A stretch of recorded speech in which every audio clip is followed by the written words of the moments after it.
एक छोटे से गांव में अहमद नाम का लड़का रहता था।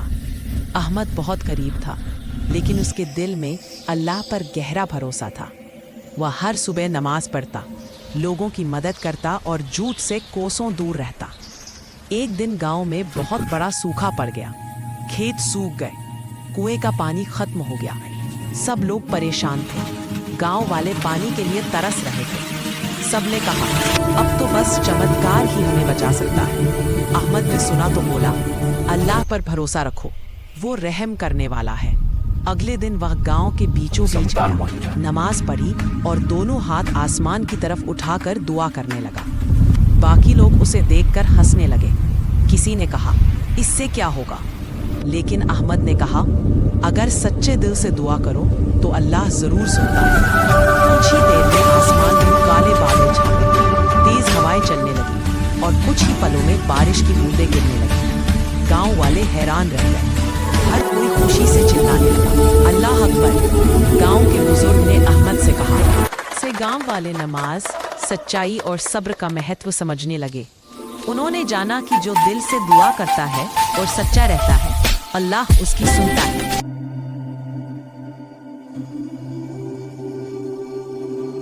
एक छोटे से गांव नूराबाद में दो बच्चे रहते थे, हुसैन और मोहम्मद। दोनों की उम्र लगभग बराबर थी और दोनों एक ही मदरसे में पढ़ते थे। मोहम्मद शाम हर सुबह फज्र की अजान होते ही मोहम्मद हुसैन के घर पहुंच जाता। चल जल्दी कर, आज कारी साहब नया सबक पढ़ाने वाले हैं। हुसैन नींद में आंखें मलते हुए उठता, लेकिन मोहम्मद की बात मानकर हमेशा साथ चल देता। दिन भर मदरसे में पढ़ाई, फिर शाम को नदी किनारे खेलना, यही उनकी दिनचर्या थी। गांव के लोग कहते थे, इन दोनों की दोस्ती मिसाल है, जैसे एक जान दो जिस्म। एक दिन गांव में अकाल पड़ गया, कुएं सूखने लगे, खेत बंजर होने लगे। लोग परेशान हो गए। हुसैन का परिवार बहुत गरीब था, उनके पास खाने को कुछ नहीं बचा था। दूसरी तरफ मोहम्मद के अब्बू मस्जिद के इमाम थे, उनके घर थोड़ा। वह बिना कुछ सोचे अपने घर का आधा राशन उठाकर हुसैन के घर ले गया। हुसैन की अम्मी की आंखों में आंसू आ गए। उन्होंने कहा, बेटा अल्लाह तुम्हें खुश रखे, तुमने आज हमारे घर में बरकत भेजी है। तो बाद बारिश हुई और गांव में फिर से हरियाली लौट आई। सब खुश थे, लेकिन अचानक हुसैन बीमार पड़ गया। बुखार इतना तेज था कि वह मदरसे भी नहीं जा पाया। मोहम्मद रोज उसके घर जाता, कुरान की तिलावत करता। वह जब सूरज निकला तो डॉक्टर ने कहा, अब खतरा टल गया है। मोहम्मद ने सजदा किया और कहा, शुक्र है अल्लाह का। जब हुसैन ठीक हुआ तो उसने कहा, अगर तू ना होता तो शायद मैं जिंदा ना रहता। तू मेरा सच्चा भाई है। मोहम्मद ने मुस्कुराकर जवाब दिया, भाई हमने तो वही किया जो एक मुसलमान को करना चाहिए। सच्ची दोस्ती वही है जो मुश्किल वक्त में साथ दे। उस दिन दोनों ने एक वादा किया कि जिंदगी में कभी किसी गरीब या मजलूम का दिल नहीं दुखाएंगे, हमेशा नेक रास्ते पर चलेंगे और एक दूसरे के साथ रहेंगे। साल बीतते गए, दोनों जवान हो गए। मोहम्मद गांव का इमाम बन गया और हुसैन मजदूरी करता रहा, लेकिन उनकी दोस्ती वैसी ही पवित्र रही जैसी बचपन में थी। लोग आज भी कहते हैं, अगर दोस्ती देखनी हो तो हुसैन और मोहम्मद जैसी देखो। बहुत समय पहले मदीना मुनव्वरा के पास एक गरीब आदमी रहता था। उसका नाम था अब्दुल्ला। एक दिन उसकी बीवी ने कहा, अब्दुल्ला, घर में खाना नहीं बचा, बच्चों ने कल से कुछ नहीं खाया। अब्दुल्ला अकेला नहीं छोड़ता। उस दिन वह जंगल की ओर चला गया। रास्ते में उसे एक थैला पड़ा मिला। जब उसने उसे खोला तो उसमें सोने के सिक्के थे। उसकी आंखों में खुशी के आंसू आ गए। उसने सोचा, शायद अल्लाह ने मेरी दुआ सुनी। लेकिन तभी उसके दिल में आवाज आई, क्या तूने देखा है कि यह थैला किसका है? वह सोच में पड़ गया। फिर उसने थैला वहीं उठाया और लोगों से पूछने लगा, किसी का थैला गिरा है क्या?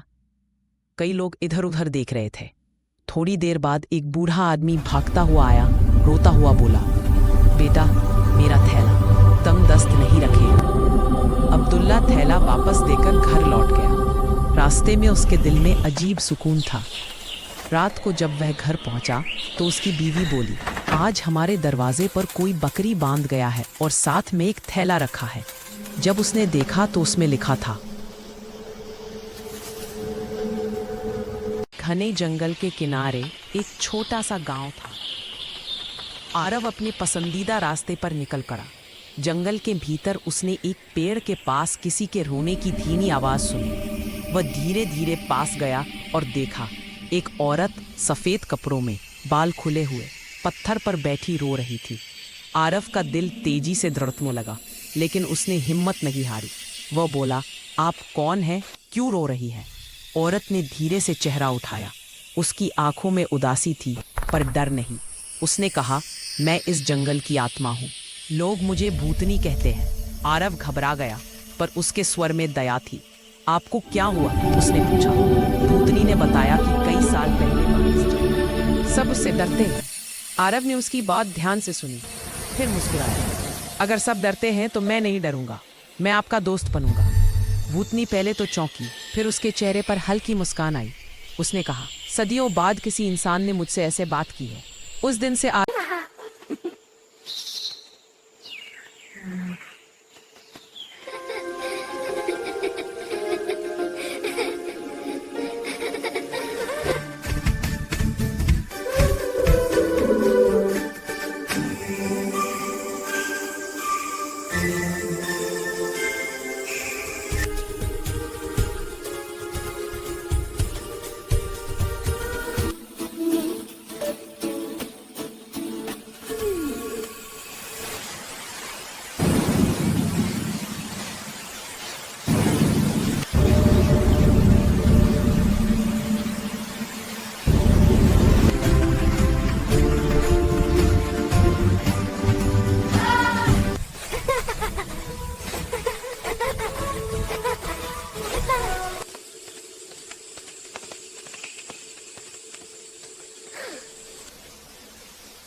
गांव के किनारे एक पुरानी और टूटी फूटी हवेली खड़ी थी। लोग कहते थे कि वह हवेली कई सालों से वीरान थी और वहां अजीब आवाजें आती थी। गांव के बच्चे कभी भी वहां पास नहीं जाते थे। लेकिन आज कहानी के नायक 8 साल का लड़का आदित्य साहसिक मन वाला और जिज्ञासु था।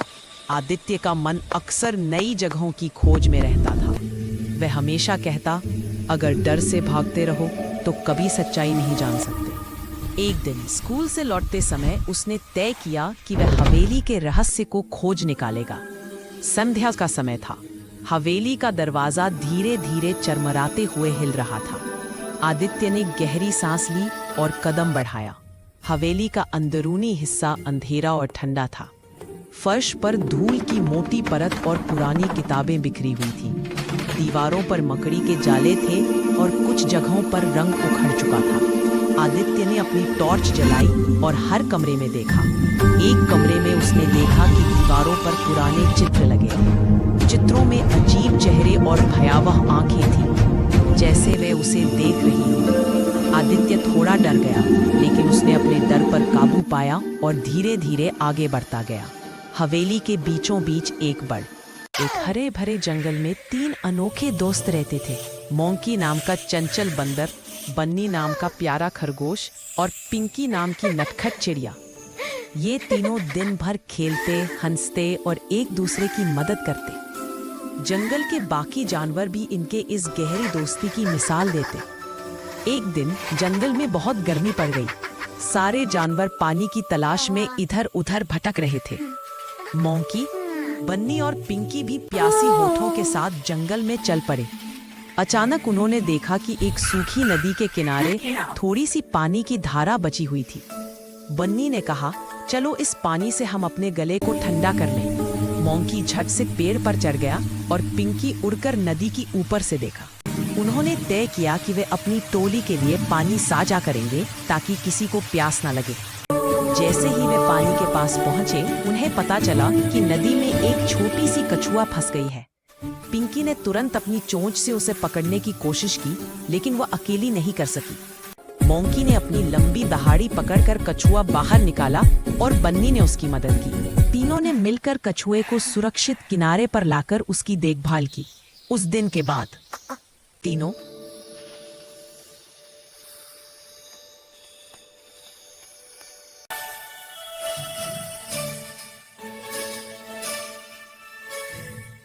एक छोटे से गांव में रामू नाम का एक गरीब लेकिन ईमानदार आदमी रहता था। उसके पास जमीन का एक छोटा सा टुकड़ा था और एक झोपड़ी जिसमें वह अपनी बीवी और 2 बच्चों के साथ रहता था। जीवन बहुत कठिन था। कभी खाने को पर्याप्त अन्न नहीं होता तो कभी कपड़े फट जाते, लेकिन रामू ने कभी हार नहीं मानी। हर सुबह वह सूरज उगने से पहले उठ जाता, खेत में काम करने चला जाता और दिन भर मेहनत करता। उसकी हथेलियां सख्त हो चुकी थी, लेकिन उसके दिल में उम्मीद अब भी जिंदा थी। गांव के लोग अक्सर उसे देखकर कहते, रामू तेरी किस्मत ही खराब है। मगर रामू हमेशा मुस्कुराकर जवाब देता, किस्मत मेहनत से बदलती है, रोने से नहीं। एक साल गांव में भयंकर सूखा पड़ गया, फसलें सूख गई। एक छोटे से गांव में एक प्यारा सा बच्चा रहता था जिसका नाम आरव था। आरव बहुत ही मासूम और जिज्ञासु था। उसे जंगल में घूमना और नई चीजें खोजना बहुत पसंद था। एक दिन जब वह जंगल में खेल रहा था, तभी उसने एक छोटे से सफेद खरगोश को फंसा हुआ देखा। खरगोश का पैर एक झाड़ी में अटका था। आरव ने धीरे धीरे उसके पैर को छुड़ाया और पानी पिलाया। खरगोश ने कृतज्ञता से उसकी ओर देखा, जैसे धन्यवाद कह रहा हो। उस दिन से आरव और खरगोश की गहरी दोस्ती हो गई। रोज आरव जंगल जाता और खरगोश उछलते कूदते उसका इंतजार करता। वे साथ में खेलते, फल तोड़ते और पेड़ों की छाव में आराम करते। धीरे धीरे दोनों की दोस्ती पूरे गांव में मशहूर हो गई। एक दिन